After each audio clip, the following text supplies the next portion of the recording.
Assalamualaikum warahmatullahi wabarakatuh. Kami dari kelompok 6, Akuntansi Manajemen, ingin mempresentasikan tentang penganggaran. Kelompok kami meliputi saya sendiri, Tamara Syahlana Setiawan, yang kedua Hilmi Abiyu Karim, yang ketiga Anissa Ayu Ardelia, yang keempat Fairuzi Fahria. Pengertian penganggaran.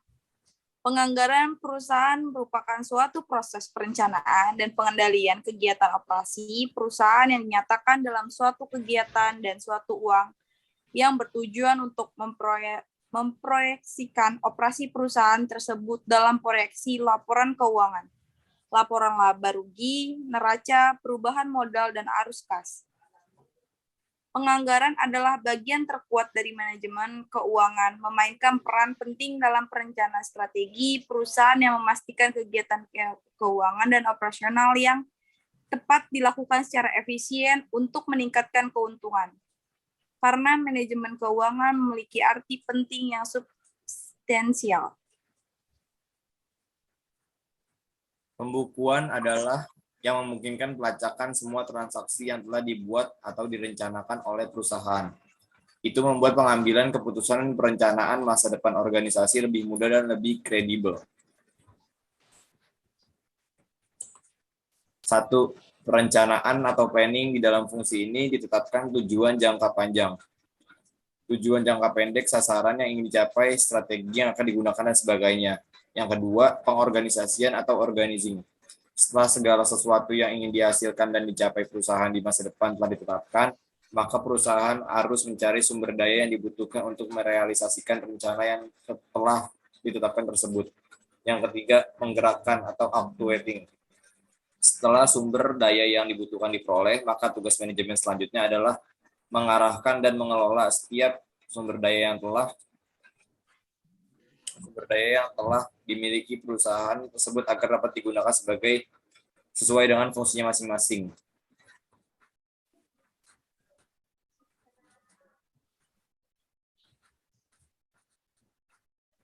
Penganggaran dari perencanaan organisasi yang berdasarkan jangka waktunya dibagi menjadi 3, yaitu perencanaan jangka panjang atau long term planning merupakan jenis perencanaan organisasi untuk jangka waktu sampai dengan 25 tahun.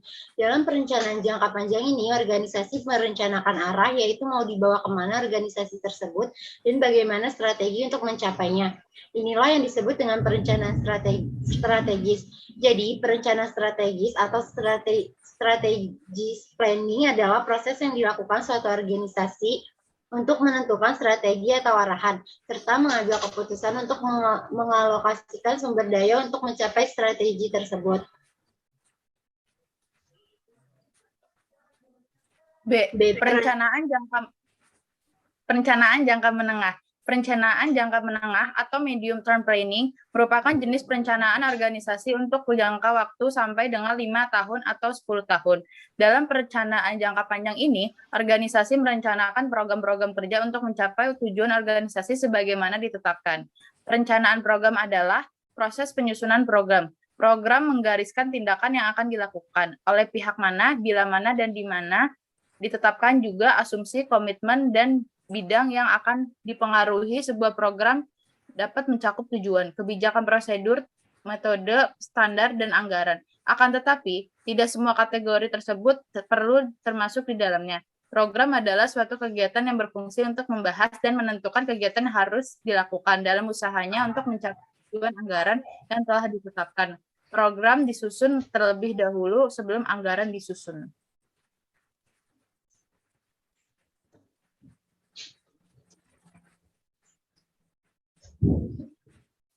Ya, perencanaan jangka pendek. Perencanaan jangka pendek atau short term planning merupakan jenis perencanaan organisasi untuk jangka waktu sampai dengan 1 tahun. Dalam perencanaan jangka pendek ini, organisasi rencana-rencana keuangan untuk mencapai tujuan organisasi sebagaimana ditetapkan.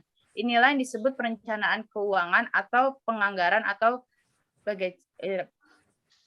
budgeting. Jadi penganggaran adalah proses penyusunan anggaran, yaitu rencana keuangan masa datang yang mencakup harapan manajemen terhadap pendapatan, biaya, dan transaksi keuangan lain dalam masa 1 tahun. Aktivitas ini dilakukan setelah program-program pokok selesai ditetapkan.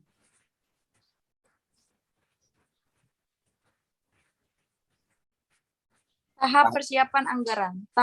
Tahun anggaran biasanya dimulai tanggal 1 Januari sampai 31 Desember tahun yang sama. Sebelum menyusun anggaran, lebih dahulu penyusun anggaran melakukan dua hal, yaitu menetapkan rencana besar organisasi seperti tujuan, kebijakan, asumsi sebagai dasar penyusunan anggaran, membentuk panitia penyusunan anggaran yang terdiri dari ketua, sekretaris, dan anggota.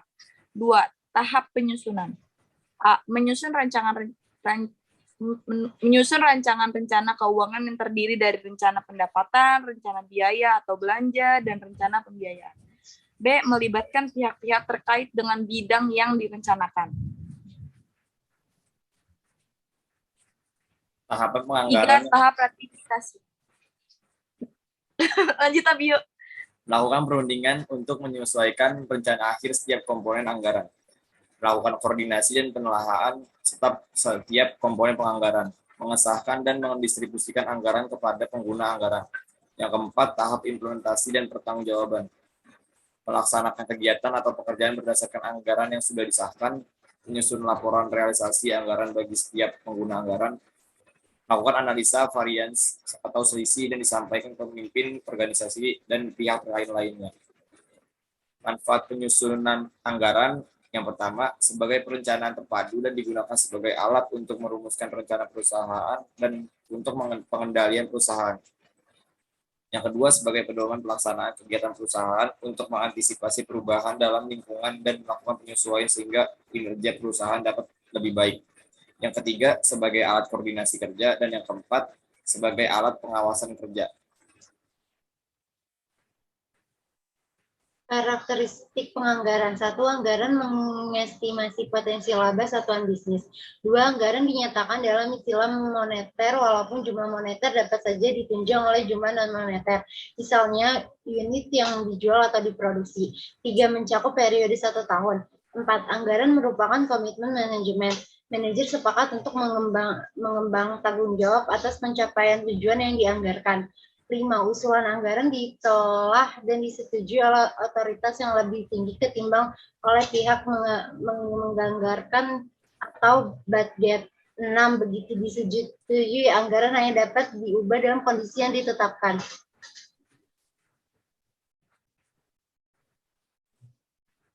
Keunggulan anggaran dapat dikelompokkan menjadi A. Output ingin dicapai sesuai jadwal bisa diestimasi sebelum jadwal itu diimplementasikan. B. Penetapan penganggaran membutuhkan kajian amat rinci dan detail bagi rencana tindakan yang akan diambil.